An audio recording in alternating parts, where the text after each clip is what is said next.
Last week I continued the first pass on weapon evolutions. This week I finished the last remaining one by reworking the poison cloth. I also started the first balance pass for hero progression, combos and weapon evolutions appeared during a run.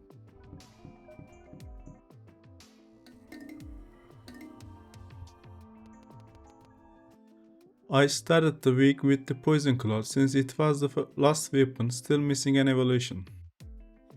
For its evolved version, I added a new vulnerability status. Enemies affected by the cloth initially take 20% more damage from the other weapons. Leveling the evolved poison cloth can increase that bonus up to 50%.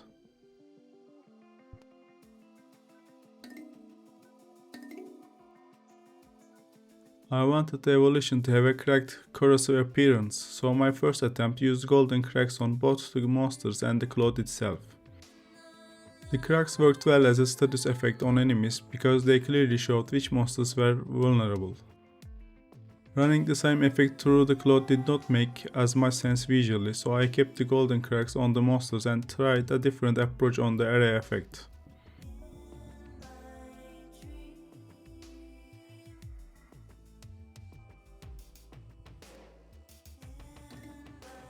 For the cloth, I took inspiration from the way lightning briefly illuminates the inside of a storm cloud.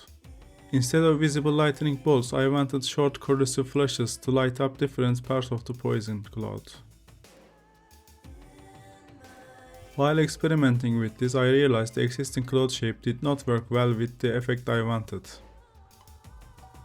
I changed it into a more circular patch of poison gas covering the ground, which made the damage area and the flashes easier to read. I also changed both the cloth and the poison status tint toward a brighter lime color so they stand out from the green environment.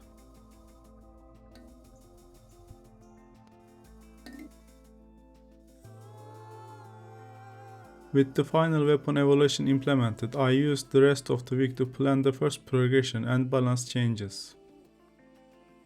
I simplified the combo system to make losing a combo less punishing, and move more of the general scaling into the hero level.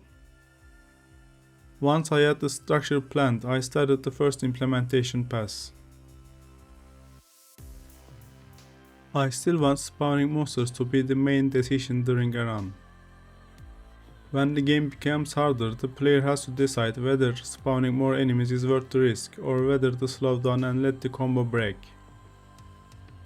When the player feels strong enough, they can keep spawning quickly until the difficulty catches up again. The current pacing already feels closer to what I want. In one test, I reached hero level 10 at around 120 monsters, but I still had not evolved a weapon. My current target is for the first evolution to appear somewhere between 100 and 150 monsters. Next week I plan to review the implementation and tune the progression until the first evolution appears at the right point in a normal run. Thanks for watching, see you in the next one.